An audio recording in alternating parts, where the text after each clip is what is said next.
বলেছে আমারও একই কথা যে সবাই মিলে হাত ধরে একসঙ্গে উপরে উঠবো, এই চিন্তা ভাবনা করেই এই কোম্পানিটাকে গড়েছিলাম। এবং আমি চাইছি যে সবাই আমরা একসঙ্গে থাকি, কেউ যেন আমায় ছেড়ে না যায়। আমার ছেড়ে গেলে আমি কেউ বেটার অপরচুনিটি পেলে নিশ্চয়ই যাবো, কিন্তু কেউ যদি আমার কারণে ছেড়ে যায় সেটা আমার কাছে খুব বেদনাদায়ক। তো আমি সবাইকে এটা বলবো যে আমার পাশে থাকো, আমার হাত ধরো, আমি যেভাবে চলছি সবাই এক পথে আমরা এগিয়ে যাব। আর সায়ন নতুন এসছো, দেখো দোকানের আর একটু কীভাবে গ্রো করা যায়, তোমারও নিশ্চয়ই কিছু ভাবনা চিন্তা আছে, সেগুলো ইমপ্লিমেন্ট করো। আর আরেকটা জিনিস আমি এখানে ডিক্লেয়ার করছি, আমি প্রত্যেক বছর আমাদের স্যালারি একটা হাইক করি, এবছরও হাইক হবে, কিন্তু পার্সেন্টেজটা এবছর একটু কম। তার কারণ হলো আমি যেটা আমার মানে কোম্পানিতে দেখতে পাচ্ছি যে গ্রোথ লেভেল, একটা গ্রোথ চার্ট আমি বানাতে বলেছিলাম বিশ্বজিৎকে, এটা বানিয়ে দেখাবো যে কিভাবে গ্রোথটা হচ্ছে, আপ অ্যান্ড ডাউন হচ্ছে, সেটা দেখলে তোমরা বুঝতে পারবে যে গ্রোথ লেভেল কিন্তু খুব একটা হাই নেই। সেজন্য যারা আমাদের এখানে 1 বছরের বেশি কাজ করছে তাদের স্যালারি 5% হারে আমি বাড়াচ্ছি। সেটার জন্য যদি কোনোভাবে তোমরা দুঃখ পাও আমাকে জানাবে, কেননা আমার কিছু করণীয় নেই। আমার যদি প্রচুর টাকা পয়সা থাকতো আমি নিজের তরফ থেকে আমি বাড়ি দিতাম। আর কি বলবো, আর কিছু বলার নেই। সবাই আমার পাশে থাকো, নিশ্চয়ই আমি আরো আগামী দিনে তোমাদের জন্য আরো কিছু ভাবনা চিন্তা করবো। আর এটাই আমার বক্তব্য। এবার কেক কেটে আমাদের সেরেমনিটা শেষ করি। আরেকটা জিনিস, এখানে দুটো পোস্ট চেঞ্জ হচ্ছে। একটা হলো অ্যাসিস্ট্যান্ট ব্রাঞ্চ ম্যানেজার থেকে বিশ্বজিৎ ব্রাঞ্চ ম্যানেজার পোস্টে হলো, এটা সারপ্রাইজ। সঞ্জয় বলে ও অ্যাসিস্ট্যান্ট ব্রাঞ্চ ম্যানেজার হলো, আর প্রতিমা ভট্টাচার্য ভাইস প্রেসিডেন্ট আমাদের কোম্পানি।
মোরা ভাবনা কাহারে বলে, সুখী যাতনা কাহারে বলে।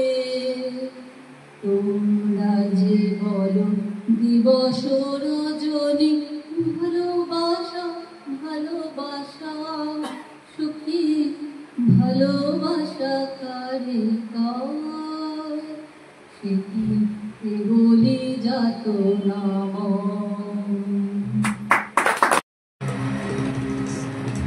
আমাদের কার্স্টার ইন্ডিয়া কোম্পানি আমি যখন জয়েন করেছি তখন আমি এই কোম্পানিতেই জয়েন করেছি, কিন্তু আমাদের উপর দিয়ে কিছু কিছু সমস্যা গেছে যখন আমরা লক্ষ্য করেছি যে ধারে কাছে কোনো ওষুধের দোকান নেই। তো তখন আমরা বসে ঠিক করেছিলাম যে এখানে একটা ওষুধের দোকান করলে ভালো হয়। আজকে সেই ওষুধের দোকান আমাদের আছে, আমাদের মেম্বার যারা রয়েছেন তাদেরকে আমরা আমাদের নিজেদের দোকান থেকে ওষুধগুলো দিতে পারছি। এটা আমাদের কাছে একটা বড় অ্যাচিভমেন্ট যে আমাদের দৌড়তে হচ্ছে না অনেকটা দূরে, কোথাও থেকে ওষুধ নিতে হচ্ছে। কিন্তু তার সাথে সাথে এটাও ঠিক যে কোম্পানি মানেই তো কিছু লাভ, এর আশায় তো খোলা। মানুষের স্বাধীনভাবে উন্নতি হচ্ছে, আমরাও গ্রো করছি প্রতি বছরই। আমরা একথা অনস্বীকার্য যে আমরা গ্রো করছি ফাইন্যান্সিয়ালি, মেন্টালি এবং অভিজ্ঞতার ভিত্তিতেও আমরা অনেক এগোচ্ছি দিনকে দিন। কিন্তু তবুও আমাদের কোথাও একটু হয়তো ল্যাক অফ কনফিডেন্স হচ্ছে, যেখান থেকে আমাদের ফাইন্যান্সিয়ালি গ্রোথটা আমরা হয়তো আরও বেশি আশা করেছিলাম সেই হারে হয়তো হয়নি। তো এটা তো ঠিকই যে যিনি পরিচালনা করছেন তাকে সহযোগিতা করা বা তার পাশে থাকা এটা আমাদের প্রত্যেকের কর্তব্য। আমরা আমাদের যেমন ফাইন্যান্সিয়াল দিকটা প্রত্যেকেরই ভাবার বিষয়, নিশ্চয়ই ফাইন্যান্সিয়াল ইমপ্রুভমেন্ট না থাকলে কেউই হয়তো কাজ করতো না, কিন্তু তার পাশাপাশি আমাদের এটা মাথায় রাখতে হবে যে যেখান থেকে আমাদের রুজি রুটি আমরা করে খাচ্ছি সেই কোম্পানির গ্রোথ কতটা হচ্ছে। খুব বেশি মাত্রায় যে আমরা অনেক কিছু করে ফেলেছি তা না, হ্যাঁ আমরা কাজটা করছি, অনেস্টলি প্রত্যেকেই আমরা কাজটা করছি, কিন্তু খুব বেশি যে গ্রোথটাকে আমরা আশা করেছিলাম করব বলে ততটা কিন্তু আমরা পৌঁছতে পারিনি। কাজেই ফুললি স্যাটিসফ্যাকশনের জায়গাটা কিন্তু আমাদের এখন নেই। আমাদের পরবর্তী সময় আরও প্রচেষ্টায় আমাদের নিজেদেরকে এগিয়ে নিতে হবে। প্রত্যেকেই কিছু না কিছু ভাবো যে কিভাবে আমাদের কোম্পানিটাকে আরও বেশি ভালো একটা জায়গায় নিয়ে যাওয়া যায়, অনেক মানুষকে পরিষেবা দেওয়া যায়। আমরাও চেষ্টা করছি এবং কেয়ার ফার্মেসিকেও বলবো, কেয়ার ফার্মেসি টিমে যারা আছো প্রত্যেকে, শুধু অমিত একটা কথা বলেছিল, হয়তো তোমরা কথাটা খেয়াল করোনি, যে সবাই এসে অমিতকে কেন খুঁজবে, তোমাদের কেন নয়। তোমরা অমিতের থেকে কাজটা শেখো, সিনসিয়ারলি শেখো। আমরা অনেক সময় উপর থেকে দেখেছি যে তোমরা অনেকে মোবাইল অ্যাডিকশন সবার আছে, নতুন করে এটা বলার কিছু নেই, কিন্তু যখন কোনো কাস্টমার নেই তখন তোমরা দেখো, বিশেষ করে সায়নকে বলবো যে তুমি নতুন জয়েন করলে তুমি দেখো কোথায় কি মেডিসিন আছে, কি করলে আর একটু ভালো হয়। আমি মেডিসিন সম্পর্কে খুব বেশি জানি না, কিন্তু অমিতকে বলবো যে ওদেরকে তুমি বলবে, তুমি যখন থাকছো না সেই সময় তুমি বলবে যে সময় আমাদের কাস্টমার নেই, সেই সময় আমাদের অভিজিৎ বা সায়ন কি করবে, কি করলে ওদের নলেজটা আরও ওরা গ্যাদার করতে পারে বা আমাদের কাস্টমার সার্ভিস আমরা আরও কত ভালো করতে পারি, সেটা তুমিই বলবে, কেন তোমাকেই ম্যাডাম দায়িত্ব দিয়েছে। তো যেহেতু আমরা সকলে একসঙ্গে গ্রো করতে চাইছি তাই হয়তো এই কথাগুলো আমি বলছি। আজকে আমাদের অনুষ্ঠান প্রায় শেষের পর্যায়ে।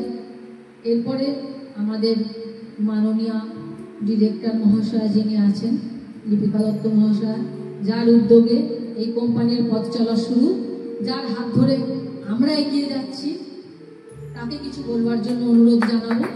ম্যাডাম আসুন। কারো পরিবারে কিছু যদি